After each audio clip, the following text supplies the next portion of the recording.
Hi friends, welcome to Telugu tech steps. మీరు నా ఛానల్ని ఫస్ట్ టైం చూస్తున్నట్టయితే సబ్స్క్రైబ్ చేసుకోండి అండ్ ఏ వీడియో మిస్ అవ్వకుండా ఉండడం కోసం బెల్ ఐకాన్ మీద క్లిక్ చేయండి.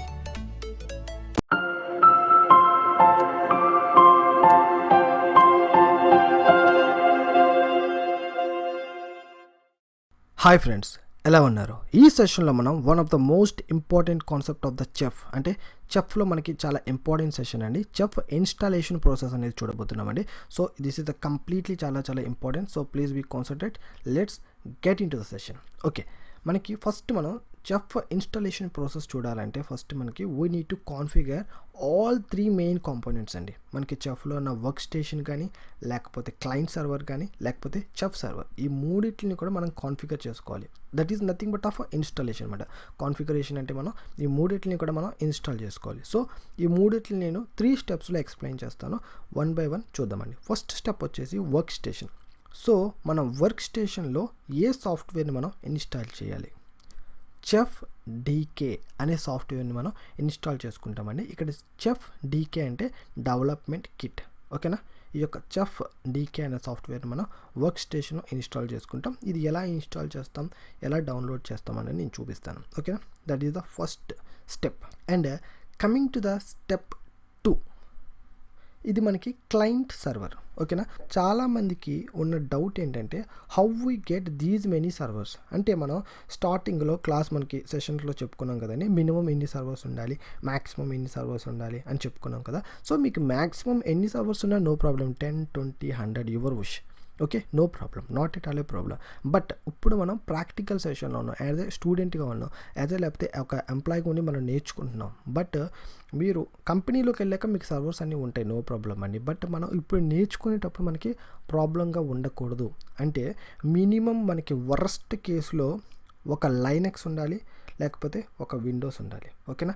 ఖచ్చితంగా మనం అందరం లైనెక్స్ ఇన్స్టాల్ చేసుకున్నామని నమ్ముతున్నాను. అండ్ మనకి రైట్ నో మనకి విండోస్ ఎలాగో మన యొక్క సిస్టమ్స్లో ఉంటుంది, లేకపోతే Mac OS whatever it maybe, మనకి ఒకటి ఖచ్చితంగా ఉంటుంది. సో మనకి 2 క్లయింట్ సర్వర్స్ అయితే ఉండాలి, ఒకటి లైనెక్స్, ఒకటి విండోస్. ఓకేనా? రైట్.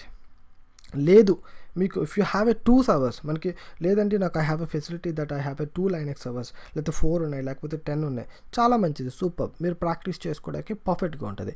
బట్ వరస్ట్ కేసులో అయితే ఖచ్చితంగా మనకి 2 క్లయింట్ సర్వర్స్ అయితే ఉండి తీరాలి. Okay, that's perfect. నేను అప్కమింగ్ సెషన్స్లో మీకు AWS సర్వర్స్ని కూడా ఏ విధంగా క్రియేట్ చేసుకోవాలనేది చూపిస్తానండి. సో అక్కడ మనం క్రియేట్ చేసిన AWS సర్వర్స్ని కూడా మనం కావాలనుకుంటే మన యొక్క క్లయింట్ సర్వర్స్గా, అంటే మన చెఫ్లో మన యొక్క క్లయింట్ సర్వర్స్గా మనం యూస్ చేసుకోవచ్చు. ఓకేనా? I will show you that how to create AWS servers in AWS course అని. AWS కోర్స్లో నేను ఆ యొక్క సర్వర్స్ని ఏ విధంగా క్రియేట్ చేయాలని నేను చూపిస్తాను. సో ఇక్కడ నేను చెప్పే మెయిన్ పాయింట్ ఏంటంటే మీరు AWS సర్వర్స్ను కూడా మీ యొక్క చెఫ్ క్లయింట్ సర్వర్స్లో కావాలనుకుంటే మీరు ఆ యొక్క AWS సర్వర్స్ని కూడా యూస్ చేసుకోవచ్చు. Okay, that's the point. But ఎవరెవరికైతే ఒక విండోస్, ఒక లైనెక్స్ మాత్రమే ఉన్నాయో, సో వాళ్ళందరూ కూడా ఏం చేస్తారంటే విండోస్ మిషన్ని వర్క్ స్టేషన్గా పెట్టుకోండి అండ్ లైనెక్స్ని క్లయింట్ సర్వర్గా పెట్టుకోండి. ఓకేనా? ఇక్కడ మనకి ఆల్ టార్గెటెడ్ మిషన్స్ అంటే క్లయింట్ సర్వర్స్ అన్నీ కూడా మనకి లైనెక్స్గానే ఉంటాయండి. ఓకేనా? That is the good recommendation. లేదు if you have 2 to 3 Linux machines, మీకు లైనెక్స్ మిషన్సే 2-3 ఉన్నాయి అనుకోండి, better to take Linux as a work station. ఓకేనా? వర్క్ స్టేషన్ కూడా మీరు లైనెక్స్ కానీ తీసేసుకోండి, ఎటువంటి ఇబ్బంది ఉండదు. నా యొక్క రికమెండేషన్ ఏంటంటే లైనెక్స్ మీరు వర్క్ స్టేషన్కి అండ్ క్లయింట్ సర్వర్స్కి కూడా తీసేసుకోవడం మంచిది. సో అది నేను ఎలాగన్నది నేను చూపిస్తాను. Okay, that is the thing. And ఇక్కడ మనం ఈ యొక్క క్లయింట్ సర్వర్లో ఎన్ని క్లయింట్ సర్వర్స్ అయితే యూస్ చేస్తామో వాటన్నిటిలో కూడా మనం చెఫ్ క్లయింట్ అనే సాఫ్ట్వేర్ని ఇన్స్టాల్ చేయాల్సి ఉంటుంది. This is the very important point. ఓకేనా? ఈ యొక్క క్లయింట్ సర్వర్ అనే బ్లాక్లో మనం ఇక్కడ ఎన్నైతే మనం క్లయింట్ సర్వర్స్ని యూస్ చేస్తున్నామో, ఫర్ ఎగ్జాంపుల్ మీరు 1, 2, 3 క్లయింట్ సర్వర్స్ యూస్ చేస్తున్నారు అనుకోండి. సో ఆ 3 క్లయింట్ సర్వర్ సిస్టమ్స్లో కూడా మీరు చెఫ్ క్లయింట్ అనే సాఫ్ట్వేర్ని ఇన్స్టాల్ చేయాల్సి ఉంటుంది. Okay, everything is clear? Right, let's move on to the step 3. ఇక్కడ మనకి చెఫ్ సర్వర్ అనేది కనబడుతుంది. సో ఈ చెఫ్ సర్వర్ని మనం ఏ విధంగా ఇన్స్టాల్ చేసుకుంటామండి? ఇప్పుడు మనం ఈ యొక్క చెఫ్ సర్వర్ని మనం క్రియేట్ చేయాలి అంటే మినిమం మనకి 4 GB ర్యామ్ ఉండాలండి.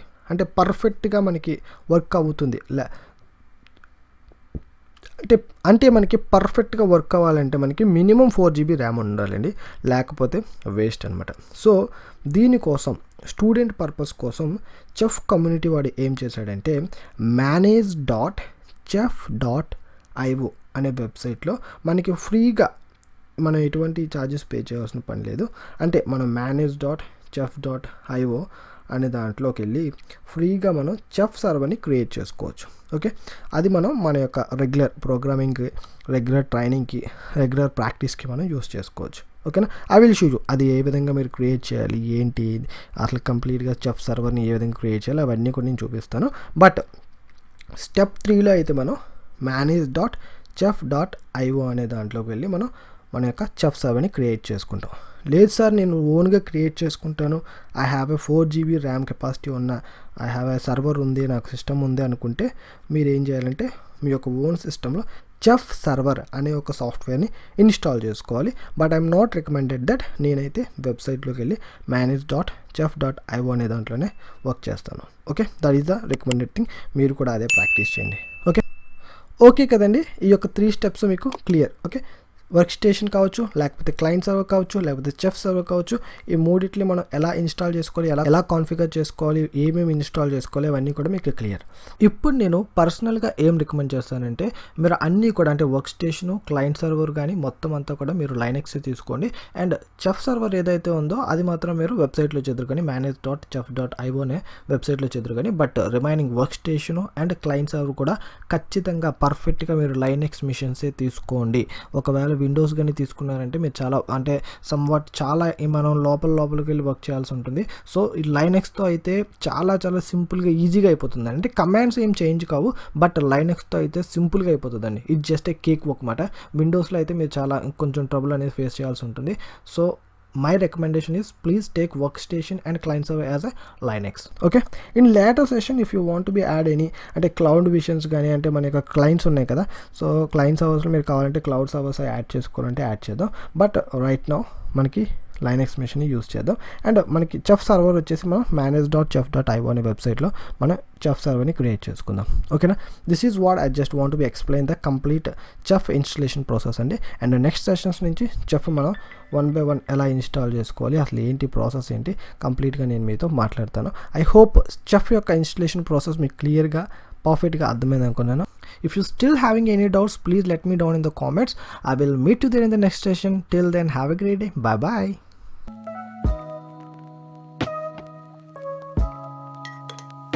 ఫ్రెండ్స్, ఈ వీడియో మీకు నచ్చితే లైక్ చేయండి, మీ ఫ్రెండ్స్తో షేర్ చేసుకోండి. మరిన్ని ఫ్రీ క్లాసెస్ కోసం తెలుగు టెక్ స్టెప్స్ని సబ్స్క్రైబ్ చేసుకోండి. ఫ్రెండ్స్, మీరు చేసే ప్రతి లైక్ నాకు ఎవ్రీడే ఒక వీడియోని రిలీజ్ చేయడానికి motivation. So please subscribe and like.